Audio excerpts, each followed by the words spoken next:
Salut, tu es sur Des Rives Douces. Aujourd'hui, je vais te parler d'une confusion qu'on porte presque tous sans le savoir. Celle qui fait croire que plus on tient à quelqu'un, plus on l'aime.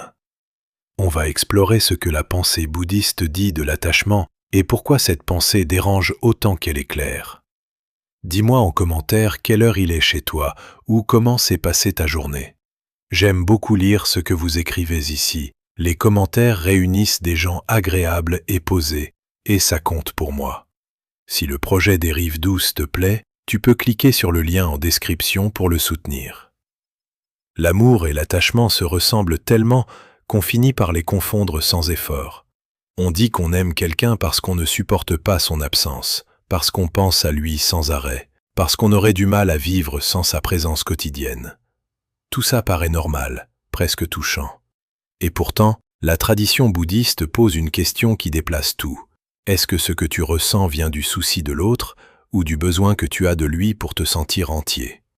Cette question change la nature du problème. Elle ne demande pas si tu aimes fort, elle demande d'où vient cette force. Un souci sincère pour quelqu'un peut exister sans exiger sa présence constante. Il peut se réjouir que l'autre aille bien, même loin, même sans toi. Un besoin, lui, se nourrit du manque. Il a besoin que l'autre reste, réponde, confirme, rassure. Ce n'est pas la même énergie, même si les deux portent le même nom dans nos discours de tous les jours. La pensée bouddhiste part d'une observation simple sur le désir. Tout ce à quoi on s'attache, on l'attache parce qu'on croit qu'il va durer, qu'il va rester stable, qu'il va continuer à nous appuyer. Mais les personnes changent, elles vieillissent, elles se fatiguent, elles partent parfois, elles meurent toujours un jour. S'accrocher à quelqu'un comme à un point fixe, c'est ignorer cette instabilité de fond, et cette ignorance produit de la souffrance dès que la réalité rappelle qu'elle ne tient jamais ses promesses de permanence. Ce n'est pas une pensée qui condamne l'amour. Elle demande plutôt de regarder de plus près ce qui se cache derrière les élans qu'on appelle amour. Est-ce que je veux le bien de cette personne, ou est-ce que je veux qu'elle reste pour que ma propre vie tienne debout? La différence semble subtile au début, presque théorique.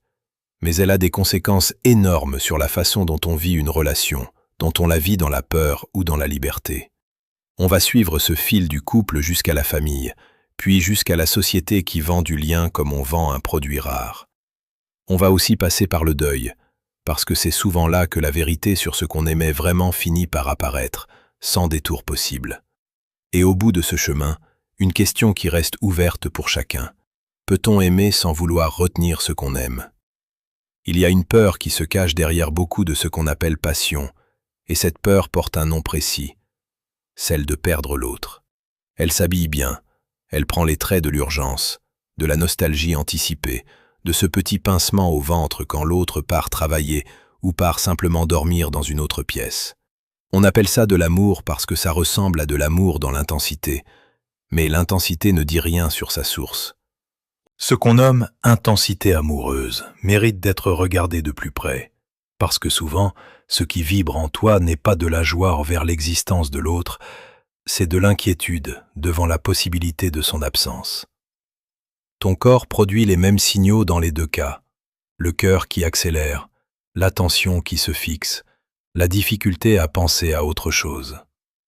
La biologie ne fait pas la différence entre désirer quelqu'un et craindre de le perdre. Toi non plus, tant que tu ne t'arrêtes pas pour observer d'où vient réellement ce tumulte intérieur. L'insight que la pensée bouddhiste apporte ici tient en une phrase simple, presque dérangeante par sa simplicité. Plus une relation te sert à combler une peur ancienne, plus elle risque de fonctionner comme un mécanisme de survie affective. Et un mécanisme de survie n'a jamais besoin que l'autre aille bien. Il a besoin que l'autre reste. Ces deux choses peuvent sembler proches, mais elles n'ont pas la même direction. Vouloir que quelqu'un s'épanouisse regarde vers l'extérieur. Vouloir qu'il reste, quoi qu'il en coûte pour lui, regarde vers l'intérieur, vers ton propre manque, vers ta propre difficulté à te sentir stable sans lui. Cette peur, une fois installée, façonne des comportements très concrets, souvent sans qu'on les reconnaisse pour ce qu'ils sont. Quelqu'un qui envoie 10 messages en 1 heure parce que son partenaire n'a pas répondu, ne cherche pas forcément à prendre des nouvelles. Il cherche à calmer une alarme intérieure qui s'est mise à sonner. Cette même personne pourra dire, sincèrement, qu'elle agit ainsi par amour. Et dans un sens, elle ne se trompe pas complètement, parce que l'amour et la peur cohabitent souvent dans le même geste. Mais ce que ce geste nourrit d'abord, c'est l'apaisement de sa propre angoisse, pas nécessairement le bien-être de l'autre. On pourrait croire qu'il suffit de repérer cette peur pour s'en libérer, comme on retire une pièce défectueuse d'un mécanisme. Ce serait rassurant.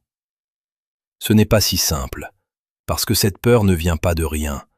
Elle vient d'une expérience très ancienne, presque animale, celle d'avoir besoin des autres pour survivre, littéralement, quand on était enfant, dépendant, incapable de se nourrir ou de se protéger seul. Cette mémoire du corps ne disparaît pas parce qu'on devient adulte. Elle se transforme. Elle se déplace sur les relations amoureuses. Elle continue de chercher une présence garantie, une sécurité qui ne dépend pas du hasard. Alors la question qui reste, et qui ne se résout pas en une observation, c'est de savoir jusqu'où cette peur ancienne colore ce qu'on ressent aujourd'hui pour quelqu'un de précis. Est-ce que je m'attache à cette personne particulière, avec ses détails, ses failles, sa façon de rire trop fort? Ou est-ce que je m'attache à la fonction qu'elle occupe dans ma vie, celle de rempart contre un vide que je connais depuis toujours? Personne ne peut répondre à ta place, et la réponse change probablement selon les jours, selon les moments, selon ce qui vient d'être réveillé en toi. C'est là que l'amour commence à se distinguer de l'attachement, non pas comme une frontière nette, mais comme une direction du regard qu'on peut apprendre à observer, sans jamais l'épuiser complètement. On croit souvent qu'offrir des cadeaux, appeler tous les jours, vouloir tout savoir de l'emploi du temps de l'autre, c'est la preuve d'un amour attentif. Cette hypothèse tient debout dans presque toutes les cultures, portée par des chansons, des films, des habitudes familiales entières. Plus on s'occupe de quelqu'un, plus on serait censé l'aimer. Cette équation semble tellement évidente qu'on ne pense même pas à la questionner. Elle ne résiste pourtant pas longtemps à un regard un peu attentif. Vouloir savoir où se trouve l'autre à chaque instant ne relève pas du souci de sa sécurité, ça relève du besoin de garder un contrôle sur une situation qui échappe naturellement à tout contrôle. Un cadeau offert pour recevoir de la gratitude en retour n'a pas la même texture qu'un cadeau offert simplement parce que l'autre en aurait besoin ou envie. La différence ne se voit pas toujours à l'extérieur, dans le geste lui-même, elle se sent dans l'attente qui l'accompagne. Attendre quelque chose en retour transforme un don en transaction, même quand personne n'en parle à voix haute. Quelqu'un qui insiste pour connaître tous les détails de la journée de son partenaire, qui s'inquiète dès qu'un message tarde à arriver, qui ressent un malaise en apprenant que l'autre a passé un moment agréable sans lui, montre là quelque chose qui ressemble à de l'attention, mais qui fonctionne comme une prise. La tendresse déguise souvent cette prise, parce qu'elle s'exprime avec douceur, avec des mots caressants, avec des attentions qui paraissent sincères. Mais la douceur du geste ne change rien à sa fonction réelle, si cette fonction consiste à garder l'autre proche, disponible, prévisible. Ce mécanisme se complique encore quand on regarde ce qui se passe à l'intérieur de celui qui possède ainsi, sans toujours le savoir. Il ne s'agit pas de mauvaise foi. La plupart des gens qui enferment quelqu'un dans une tendresse trop serrée croient sincèrement bien faire. Ils appellent ça de l'attention, de la fidélité, de l'engagement. Le vocabulaire de l'amour recouvre alors des comportements qui, observés de l'extérieur, ressembleraient davantage à de la surveillance affectueuse qu'à un souci véritable pour la liberté de l'autre. Cette confusion tient en partie parce que la possession, dans une relation, ne se présente jamais sous son vrai nom. Elle porte toujours un déguisement acceptable, un vocabulaire tendre, une justification qui semble raisonnable sur le moment. Une personne qui aime sans vouloir posséder Accepte que l'autre puisse avoir des zones de vie qu'elle ne contrôle pas, des amitiés qu'elle ne surveille pas, des pensées qu'elle ne connaît pas entièrement. Elle peut ressentir de la curiosité, parfois même une pointe de jalousie passagère, sans que cette pointe se transforme en exigence de transparence totale. La possession, elle, ne tolère pas ces zones d'ombre. Elle a besoin de tout savoir pour se sentir en sécurité, parce qu'elle confond sécurité et information complète sur l'autre. Ici apparaît une complication qui mérite d'être posée sans la trancher trop vite. Toute relation contient une part de désir que l'autre reste, que l'autre choisisse de rester, jour après jour. Ce désir n'a rien d'anormal en soi.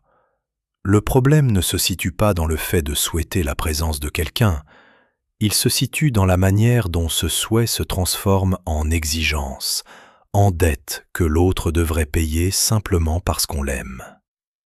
Une préférence pour la présence de l'autre peut coexister avec le respect de sa liberté de partir. Une exigence de présence, elle, ne laisse plus cette liberté exister, même quand elle ne s'exprime jamais par des mots directs, même quand elle passe uniquement par des soupirs, des silences un peu trop longs, des regards qui pèsent plus que des phrases. C'est là que la possession déguisée en tendresse révèle sa vraie nature. Pas dans une scène spectaculaire de contrôle affiché, mais dans ces micro-mouvements presque invisibles par lesquels on essaie de garder quelqu'un sans jamais lui demander directement de rester. Ce déguisement fonctionne si bien qu'il trompe souvent la personne qui l'exerce autant que celle qui le reçoit. Reconnaître cette confusion ne suffit pas à la dissoudre d'un coup. Elle continue d'exister en toi, en filigrane, chaque fois que l'attachement se glisse dans un geste que tu croyais purement offert, sans condition, sans attente cachée derrière la douceur du geste. Pourquoi certaines personnes ressentent-elles un manque presque physique dès que l'autre s'éloigne de quelques heures, alors que rien de grave ne s'est produit ? Cette question paraît banale, presque trop simple pour mériter qu'on s'y arrête, et pourtant elle touche à quelque chose de très profond dans la manière dont on construit ces liens affectifs. Ce manque ne naît pas de l'absence elle-même, il vient de ce que cette absence révèle, brutalement, un espace intérieur que la présence de l'autre servait à occuper sans qu'on s'en rende compte. La tension commence exactement là. On croit chercher une personne pour ce qu'elle est, pour ses façons de parler, pour la manière dont elle regarde le monde. Et en réalité, on lui demande souvent bien davantage. On lui demande de tenir une place que personne d'autre n'a jamais réussi à occuper correctement. Ni un parent, ni un ami, ni soi-même. Cette place reste floue tant que la relation fonctionne sans accroc. Elle devient visible au premier silence trop long, au premier message resté sans réponse, au premier moment où l'autre semble occupé ailleurs, dans une vie qui continue sans toi pendant quelques heures. L'insight que la pensée bouddhiste propose sur ce point tient à une observation assez directe. Ce qu'on appelle dépendance affective fonctionne comme un déplacement. Un manque existe déjà avant même la rencontre, souvent installé depuis longtemps, formé par des histoires anciennes, des habitudes de solitude, des besoins jamais nommés clairement. Ce manque cherche un objet, une direction, quelque chose sur quoi se poser pour cesser de flotter dans le vide sans nom. La rencontre avec une personne offre cette direction, et très vite, ce manque diffus se fixe sur elle, prend son visage, adopte son nom, se met à parler d'amour alors qu'il continue, en profondeur, de fonctionner comme une recherche de comblement. Ce mécanisme explique un phénomène que beaucoup connaissent sans savoir le nommer. Une personne peut ressentir un vide immense en l'absence de son partenaire, un vide qui semble prouver la force de son attachement, alors qu'il prouve surtout que ce vide existait avant la relation, indépendamment d'elle. La preuve ne se trouve pas dans l'intensité du manque ressenti, elle se trouve dans ce que ce manque cherchait à combler avant même que cette personne précise n'entre dans le tableau. Deux personnes différentes peuvent produire exactement le même effet apaisant chez quelqu'un dont le manque est ancien et structurel, parce que ce n'est pas la singularité de l'une ou de l'autre qui compte alors, c'est la fonction qu'elles remplissent toutes les deux. Le coût humain de cette confusion se paie sur la durée, rarement dans l'instant. Quelqu'un qui cherche dans une relation ce qu'il refuse de chercher en lui-même finit par demander à l'autre une constance impossible à tenir. Aucun être humain ne peut occuper en permanence la fonction de rempart contre le vide intérieur d'un autre, parce que cette fonction exige une disponibilité totale, une attention sans faille, une présence qui ne connaît jamais de faiblesse ni de fatigue. Celui qui reçoit cette attente finit tôt ou tard par sentir le poids de ce rôle, même s'il ne parvient pas toujours à le nommer clairement. Il sent qu'on lui demande d'être plus qu'une personne, d'être une solution. Et cette demande, aussi silencieuse soit-elle, pèse sur la relation comme une dette qu'on n'a jamais accepté de contracter. Il existe pourtant une manière de sortir partiellement de cette impasse, sans prétendre l'effacer d'un coup. Elle commence par un déplacement du regard, très simple à énoncer, beaucoup plus difficile à pratiquer. Il s'agit de reconnaître que ce manque t'appartient, qu'il te précède, qu'il continuera d'exister sous une forme ou une autre, même si la relation actuelle se termine demain. Cette reconnaissance ne fait pas disparaître le manque, elle change simplement sa direction. Au lieu de demander à l'autre de le combler à ta place, tu commences à le regarder en face, chez toi, dans ce qui te rend inconfortable quand tu es seul avec toi-même. L'amour, dans ce mouvement, cesse peu à peu d'être une demande de comblement pour redevenir ce qu'il peut être réellement, une attention portée à quelqu'un dont tu ne dépends pas pour exister, mais avec qui tu choisis, chaque jour, de rester relié. Un couple qui fonctionne sur la promesse implicite d'un amour égal, rendu au même rythme qu'il est donné, installe sans le savoir un mécanisme de calcul. Chaque attention devient un dépôt, chaque silence une dette qui s'accumule quelque part, sans registre visible, sans date d'échéance annoncée. Ce mécanisme peut évoluer vers deux directions très différentes selon la place qu'on occupe dedans. 13 tags utilisés, avec au moins 45 caractères entre leurs positions de début, narration conservée sans reformulation. La première direction touche celui qui donne davantage, celui qui appelle en premier, qui pardonne le plus souvent, qui ajuste ses horaires, ses envies, parfois ses convictions pour préserver la relation. Avec le temps, cette personne s'épuise, non pas parce qu'elle donne trop en soi, mais parce qu'elle attend un retour qui n'arrive jamais tout à fait à la hauteur espérée. La seconde direction touche celui qui reçoit sans donner autant, souvent sans même s'en rendre compte, et qui finit par se sentir surveillé, comme s'il vivait sous une dette qu'il n'a jamais signée et dont les termes changent selon l'humeur de l'autre. Ces deux positions créent une tension difficile à résoudre, parce qu'aucune des deux personnes ne se pense comme comptable de son amour. Chacune croit aimer sincèrement, chacune tient son propre registre en silence, avec ses propres unités de mesure, ses propres seuils de patience. Les deux registres ne s'accordent presque jamais parfaitement, et c'est de cet écart que naissent la plupart des disputes qui semblent porter sur des détails dérisoires. Qui a annulé quel projet? Qui s'est souvenu d'une date? Qui a fait plus d'efforts la semaine passée?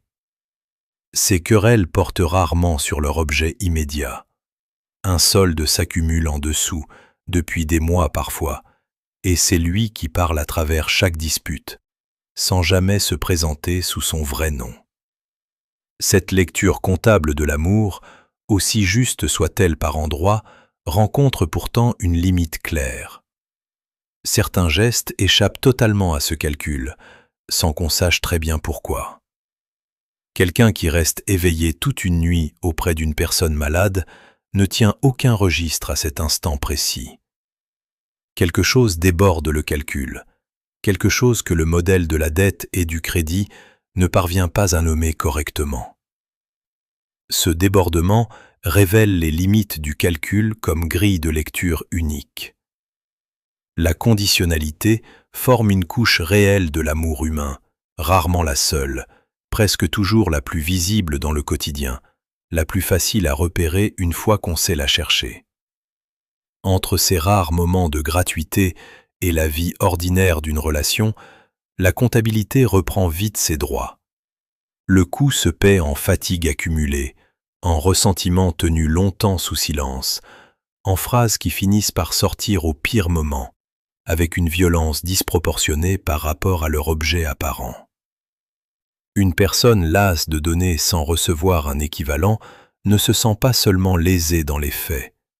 Elle se sent trahie dans une promesse qu'elle avait elle-même formulée intérieurement, sans jamais la soumettre à l'autre, sans jamais vérifier si cette promesse avait un sens partagé. On accuse alors l'autre d'un manquement à des règles qu'il n'a jamais connues. Il n'existe pas de sortie complète à ce mécanisme. Parce qu'attendre quelque chose en retour de ce qu'on donne fait partie du fonctionnement affectif ordinaire, même chez les personnes les plus généreuses. Mais il devient possible de nommer ce registre, plutôt que de le laisser tourner seul, dans l'ombre, à alimenter des reproches jamais formulés directement. Nommer le solde qu'on porte en soi ne le fait pas disparaître d'un coup. Cela lui enlève une partie de son pouvoir, celui de décider tout seul, en silence, de ce que l'amour devrait rendre en échange de ce qu'il reçoit. Ce déplacement reste fragile, jamais acquis une fois pour toutes, mais il ouvre une brèche par laquelle un lien peut respirer un peu autrement, sans que chaque geste doive immédiatement se justifier par un geste équivalent en retour.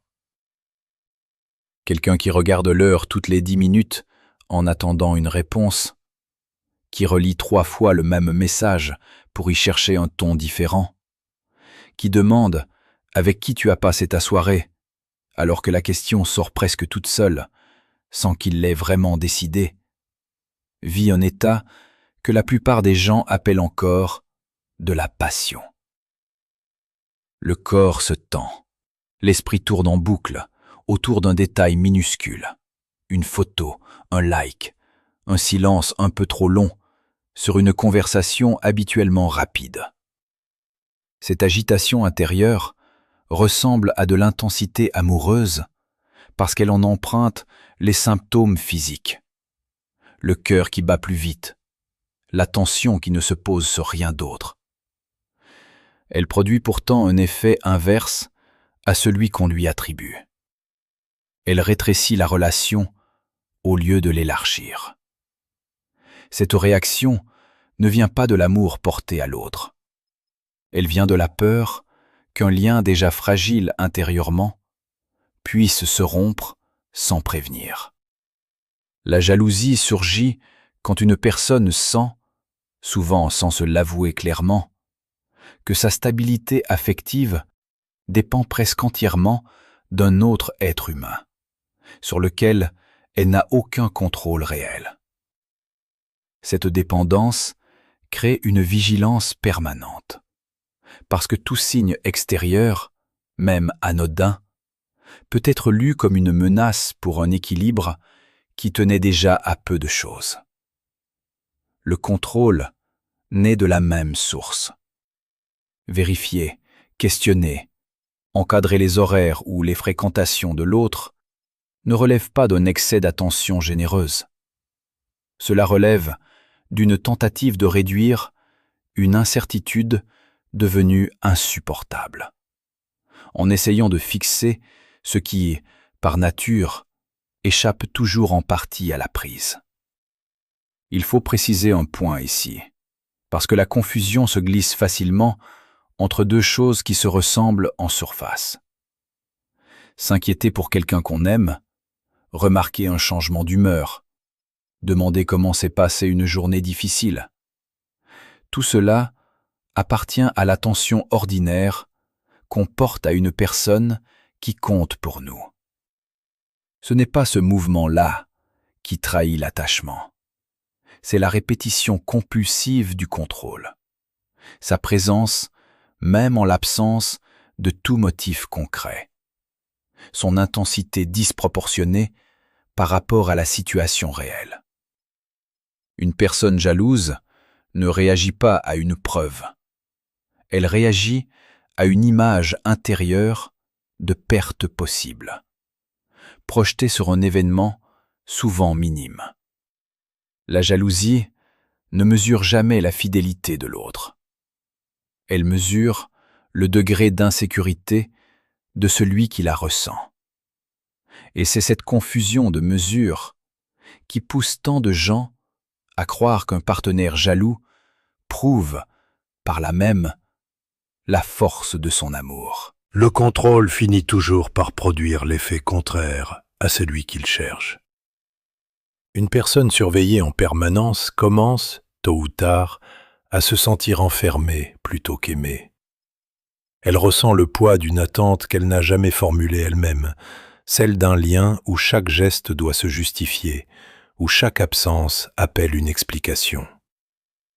Ce climat use la spontanéité d'une relation bien plus sûrement qu'aucune infidélité réelle ne pourrait le faire. La jalousie et le contrôle fonctionnent alors comme des aveux plutôt que comme des preuves. Ils avouent une peur, une fragilité intérieure, un manque de confiance en la solidité du lien, et non une profondeur d'attachement qui mériterait d'être célébrée. Tags ajoutés uniquement comme directive TTS, avec alternance émotionnelle et respiratoire, sans modification du texte source. On voit ici, une fois de plus, la même ligne de partage qui traverse tout ce qu'on a examiné jusqu'ici sous d'autres formes, celle de la dette silencieuse dans un couple, celle du manque projeté sur une personne aimée. L'attachement se reconnaît à ce besoin de sécuriser, de vérifier, de retenir par la surveillance ce qu'on ne parvient pas à retenir par la confiance. L'amour, lui, laisse à l'autre un espace que rien ne vient réduire, même quand cet espace fait peur. Cette peur ne disparaît pas d'un coup chez qui cherche à aimer plus librement. Elle reste présente, parfois vive, mais elle cesse de dicter chaque geste, chaque question, chaque regard posé sur le téléphone de l'autre, resté trop longtemps allumé sur la table. La famille se présente presque partout comme l'endroit où l'amour ne se discute pas. On y naît, on y est nourri, protégé, porté pendant des années, avant même de pouvoir donner quoi que ce soit en retour. Cette image d'un amour donné sans condition, avant tout mérite, avant toute preuve, façonne une attente immense chez presque tout le monde.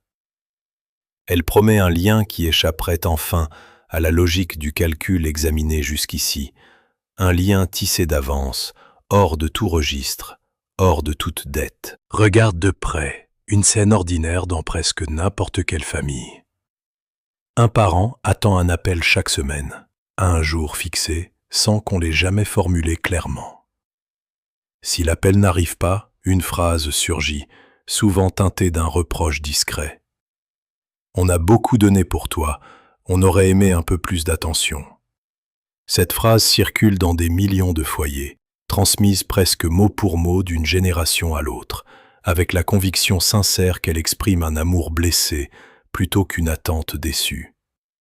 Les sacrifices passés, réels ou amplifiés par le souvenir, deviennent une monnaie qu'on espère voir circuler encore, sous forme de visite, d'obéissance, de reconnaissance manifestée au bon rythme. Un écart sépare le discours tenu sur l'amour familial et son fonctionnement réel au quotidien. On enseigne aux enfants qu'ils sont aimés pour eux-mêmes, sans condition, et dans le même mouvement, on leur apprend à devoir quelque chose en échange de ce qu'ils ont reçu. Ce quelque chose porte un nom précis, le devoir filial. la piété familiale, le respect dû aux aînés. Ces mots sonnent nobles, ils portent une histoire longue, une valeur morale reconnue presque universellement.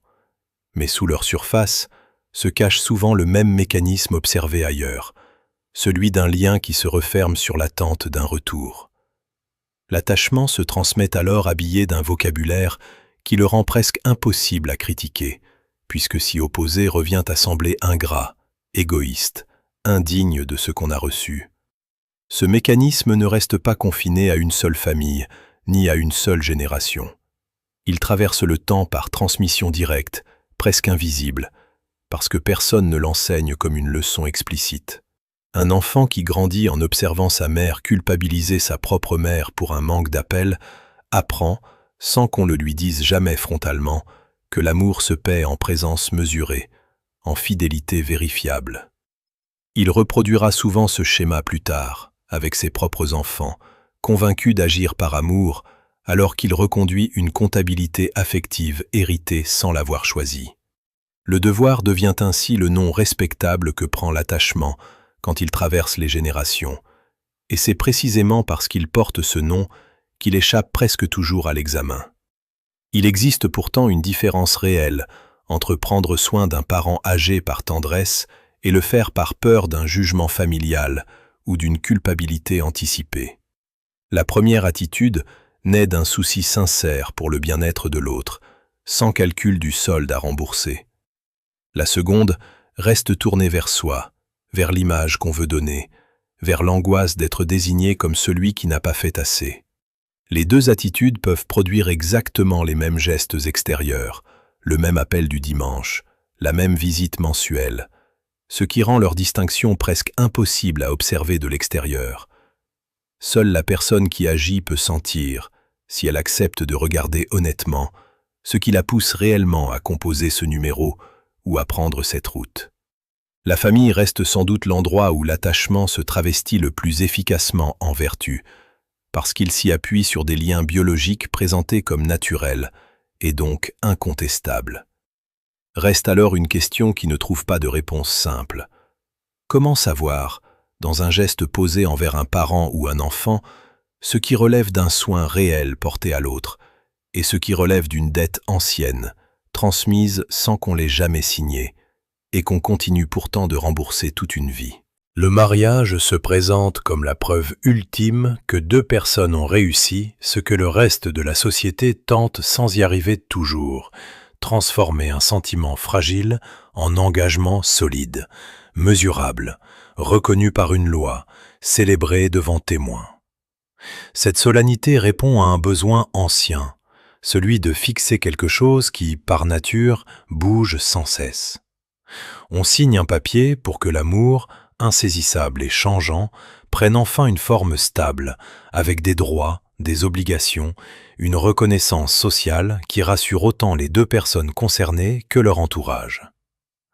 Cette stabilité a un prix rarement énoncé clairement au moment des noces. Le cadre institué protège contre certaines formes d'abandon.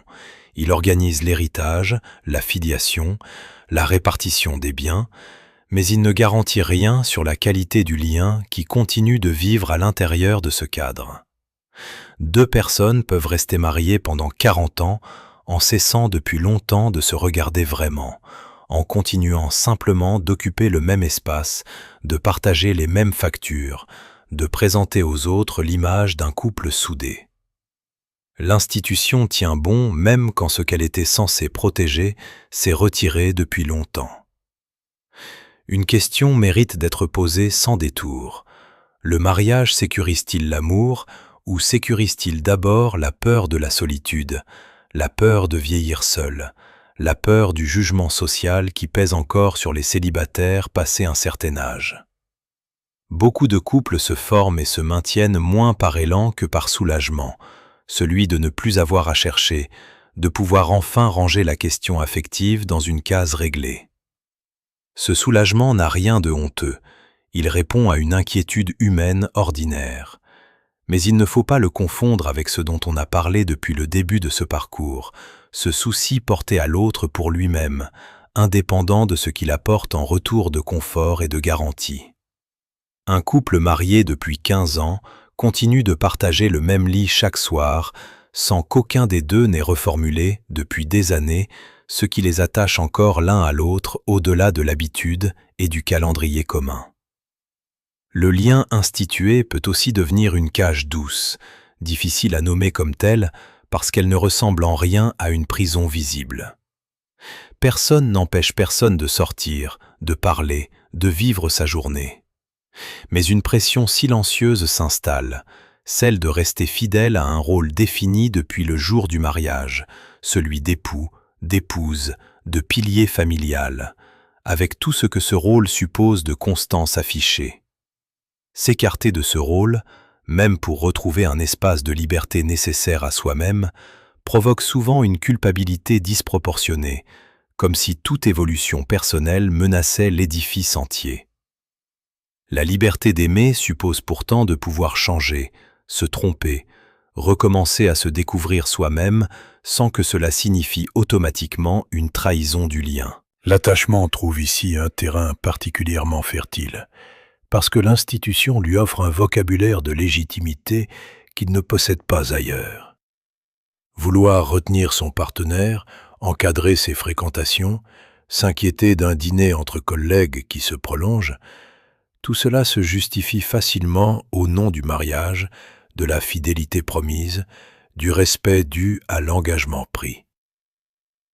Le contrôle se pare alors d'une légitimité juridique et morale qu'il n'aurait pas dans une relation moins formalisée. On oublie que la promesse tenue devant une assemblée ne change rien à la nature intérieure du geste. Retenir reste retenir, même signé, même célébré, même approuvé par une administration. Il existe pourtant des mariages qui échappent à cette logique, où deux personnes choisissent chaque jour de rester ensemble sans que le papier signé remplace ce choix renouvelé. L'engagement, dans ce cas, ne sert pas de filet de sécurité contre la peur de perdre l'autre. Il sert de cadre dans lequel deux libertés continuent de se rencontrer, sans que l'une cherche à absorber l'autre pour calmer une inquiétude ancienne. Cette forme de mariage reste rare, non parce qu'elle serait impossible, mais parce qu'elle demande de renoncer constamment à ce réflexe si naturel qui pousse à transformer un lien vivant en garantie figée. La question reste ouverte pour quiconque porte une alliance au doigt, celle de savoir si ce cercle de métal referme une main sur une présence qu'on redoute de perdre, ou s'il accompagne simplement deux chemins qui continuent, jour après jour, de choisir de se croiser. Ouvre une application de rencontre au hasard, un soir ordinaire, et regarde ce qui s'affiche. Un chiffre clignote en haut de l'écran. 13 nouveaux profils dans ton secteur. 28 personnes ont consulté le tien cette semaine. Ce chiffre ne cherche pas à t'informer. Il cherche à te faire rester encore un peu, à faire glisser ton pouce une fois de plus, parce qu'une promesse à peine formulée flotte derrière chaque nouveau visage qui apparaît. L'algorithme ne travaille pas pour te trouver quelqu'un rapidement. Il travaille pour que tu reviennes le lendemain, et le jour suivant, dans un état d'attente jamais tout à fait comblé. Ce petit mécanisme, une fois observé de près, révèle un principe qui dépasse largement une seule application ou une seule entreprise. Toute une part de l'économie sentimentale contemporaine repose sur l'entretien d'un manque plutôt que sur sa résolution. Un service qui te trouverait la bonne personne dès la première semaine perdrait immédiatement son utilisateur. Il a donc intérêt structurel à faire durer la recherche, à faire miroiter une abondance de choix qui, paradoxalement, rend chacun plus difficile à retenir, puisqu'un autre profil, toujours plus prometteur, apparaît d'un simple geste. La rareté affective ne naît pas seulement de la solitude réelle des gens, elle devient un produit qu'on cultive, qu'on entretient, parce qu'un besoin comblé ne rapporte rien, alors qu'un besoin ravivé chaque soir rapporte indéfiniment. Ce principe fonctionne aussi loin des applications, dans les publicités de bijoux qui apparaissent chaque février, dans les chansons qui répètent depuis des décennies le même vocabulaire du vide laissé par l'absence de l'autre, dans les films où l'amour ne devient visible qu'au moment où le personnage principal manque cruellement de quelque chose que seul l'être aimé pourrait lui donner.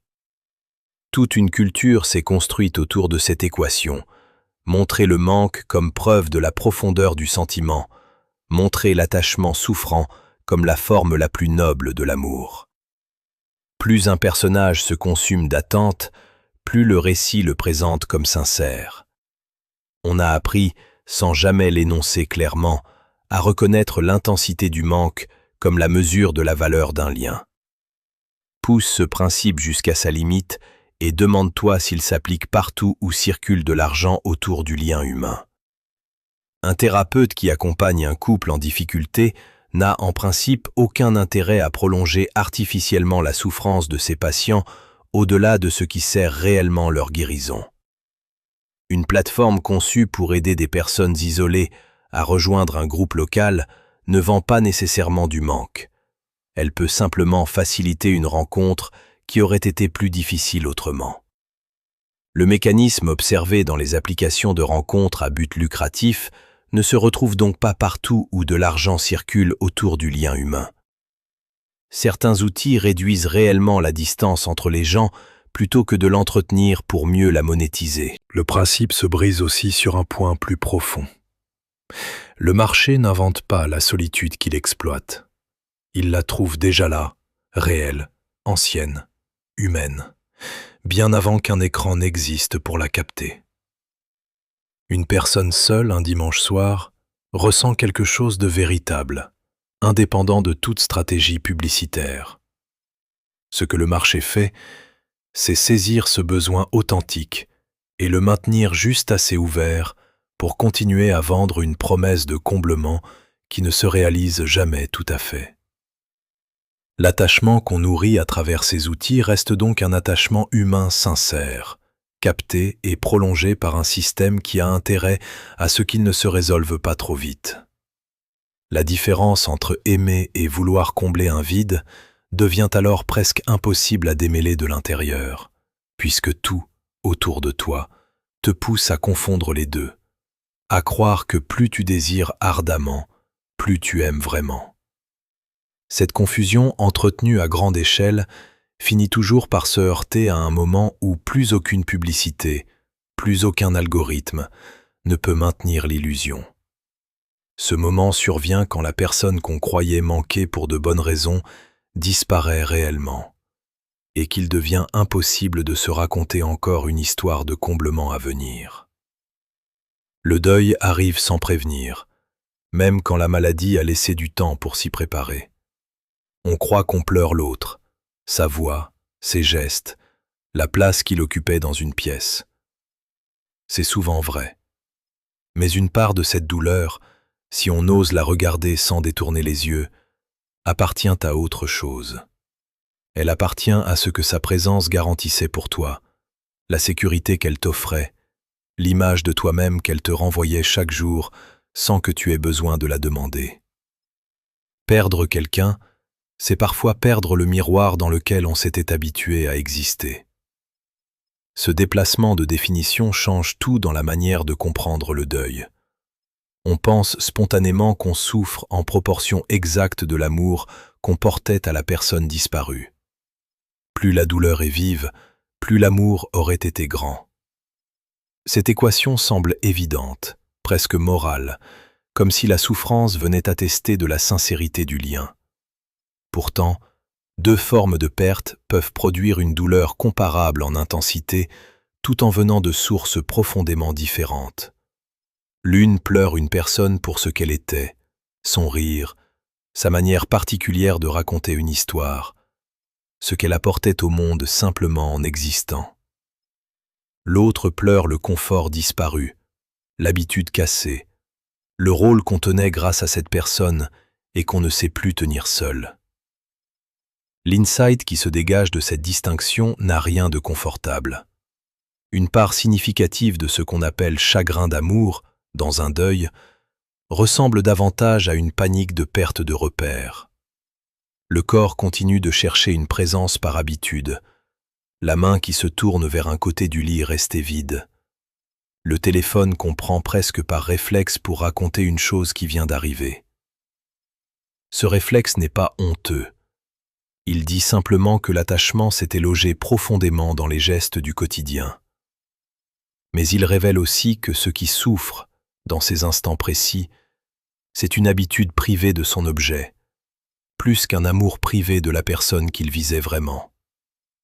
Une femme qui a perdu son compagnon depuis plusieurs mois continue de préparer 2 tasses de café chaque matin avant de se rappeler, en versant la seconde, qu'elle vit désormais seule. Ce phénomène a une conséquence directe sur la manière de traverser un deuil. Si toute la douleur venait uniquement de l'amour porté à l'autre, elle se dirigerait entièrement vers ce qu'il était, vers le manque de sa présence singulière, irremplaçable. Or, une partie de cette douleur se dirige ailleurs, vers soi-même, vers l'inconfort de devoir réapprendre à exister sans le rôle que l'autre nous confirmait. On pleure parfois moins la personne que la version de nous-mêmes qui n'existait qu'à travers son regard, sa présence quotidienne, ses réactions prévisibles. Cette version de soi s'efface avec elle, et c'est cette disparition-là, discrète, presque honteuse à reconnaître, qui alourdit tant de deuil bien après que le chagrin pur pour l'autre a commencé à s'apaiser. Reconnaître cette part ne diminue en rien la légitimité de la souffrance, ni la réalité de l'amour porté à la personne disparue. Les deux peuvent coexister, entremêlés, difficiles à démêler complètement, même avec beaucoup d'honnêteté envers soi. Mais cette reconnaissance ouvre une possibilité rare, celle de traverser le deuil sans se mentir sur sa propre nature. On peut alors continuer d'aimer ce qui a existé, la personne réelle, dans ce qu'elle avait d'irréductible, tout en laissant partir ce qui, en soi, ne relevait que du besoin d'un appui. Ce travail de tri, lent, jamais totalement achevé, rejoint exactement ce dont il a été question depuis le début, cette différence ténue entre aimer quelqu'un pour lui-même et tenir à lui pour ce qui l'empêchait de ressentir en son absence. La frontière reste difficile à fixer avec certitude, même longtemps après. Personne ne peut affirmer avec exactitude quelle part de ses larmes appartient à l'autre, et quelle part appartient à la peur de se retrouver seul face à soi-même. Cette incertitude n'est pas un échec de la réflexion, elle fait partie de ce que le deuil révèle, aussi inconfortable que cela puisse être à admettre. Ce tri opéré après une perte laisse une question suspendue, et elle concerne bien plus que le deuil seul. Si une part de ce qu'on prenait pour de l'amour se révèle être de la peur, du besoin, de l'habitude accrochée à une présence, alors qu'est-ce qui reste, une fois qu'on a retiré tout cela? Beaucoup imaginent qu'il ne reste presque rien. Un attachement épuré serait forcément un attachement affaibli. Une tendresse sans besoin de retour ressemblerait à de l'indifférence poliment maquillée. Cette intuition paraît raisonnable. Elle se trompe pourtant sur un point essentiel. Le critère qui permet de distinguer la compassion réelle de l'attachement déguisé ne se trouve pas dans l'intensité du sentiment. Un attachement peut être bouleversant, dévorant, sincère dans sa souffrance, sans jamais cesser d'être tourné vers soi. Le critère se trouve ailleurs, dans la question de savoir ce que ce sentiment attend en retour. Aimer par attachement, c'est vouloir que l'autre reste, réponde, confirme, rassure. Aimer par compassion, c'est se soucier du bien-être de l'autre, même quand ce bien-être ne passe plus par toi, même quand il t'éloigne, même quand il ne te concerne plus directement. La main qui aime sans s'accrocher continue de vouloir du bien à ce qu'elle touche, mais elle ne referme jamais ses doigts autour de ce qu'elle tient. Elle laisse la possibilité du départ ouverte, sans que cette ouverture diminue en rien la profondeur de ce qui est ressenti. Il faut ajouter à ce critère un second repère, plus difficile à admettre. La pensée du non-soi, centrale dans la lecture bouddhiste, rend l'attachement absurde avant même de le juger moralement. On s'accroche à une personne comme si elle constituait un point fixe, stable, garanti dans le temps. Or, rien en elle ne tient de cette manière. Ses humeurs changent, son corps vieillit, ses désirs se transforment. Elle n'est jamais tout à fait la même d'une année à l'autre. S'attacher fermement à quelque chose qui, en lui-même, ne cesse déjà de glisser, revient à vouloir immobiliser une rivière avec les mains. La compassion, elle, n'a pas besoin que l'objet aimé reste identique pour continuer d'exister. Elle peut suivre le changement sans se briser à chaque transformation, parce qu'elle ne dépendait jamais d'une forme figée pour se maintenir. Теги добавлены без изменения исходной французской нарration. Финальный тег задает спокойное завершение. Les conséquences de ce déplacement touchent des zones très concrètes de la vie affective. Se soucier de quelqu'un, sans exiger qu'il reste, permet par exemple de continuer à vouloir son bien après une séparation, sans que ce vœu ressemble à une manœuvre pour le récupérer. Cela permet aussi d'aimer sans jalousie propriétaire, en acceptant que la personne aimée puisse tisser d'autres liens, occuper d'autres espaces, sans que cela retire quoi que ce soit à la relation vécue. Ce type d'amour inquiète souvent ceux qui y assistent de l'extérieur, parce qu'il ne ressemble en rien à ce que la culture affective commune présente comme preuve de passion. Il ne se manifeste pas par la peur de perdre, ni par le contrôle, ni par la comptabilité du don et du retour. Il continue simplement d'agir pour le bien de l'autre, sans réclamer que cette action lui revienne sous une forme quelconque. La frontière entre cette compassion et l'attachement le plus raffiné reste pourtant difficile à établir avec certitude, même pour celui qui s'y exerce depuis longtemps. Il existe une forme d'attachement subtil qui se cache derrière l'apparence même du détachement. Un plaisir discret à se voir comme quelqu'un qui aime sans s'accrocher. Une satisfaction de soi qui referme, elle aussi, une main sur quelque chose. Cette fois, sur l'image de sa propre générosité. Personne n'atteint un point où l'attachement disparaît totalement et pour toujours. La question n'est jamais de l'effacer complètement, mais de continuer à le regarder, de repérer le moment où le souci du bien de l'autre commence discrètement à glisser vers le besoin d'être rassuré sur soi-même. Cette vigilance ne se termine jamais. Elle recommence à chaque relation, à chaque lien nouveau, sans qu'aucune certitude définitive ne vienne un jour la clore. Tu es arrivé au bout d'un chemin qui n'avait pas de destination fixée d'avance, seulement une direction. Regarde ce que tu portes maintenant, ce que tu ne portais pas au début. Une distinction, simple à énoncer, difficile à vivre. Tenir à quelqu'un et l'aimer ne produisent pas le même geste intérieur, même s'ils empruntent souvent le même visage, la même voix tremblante, les mêmes larmes.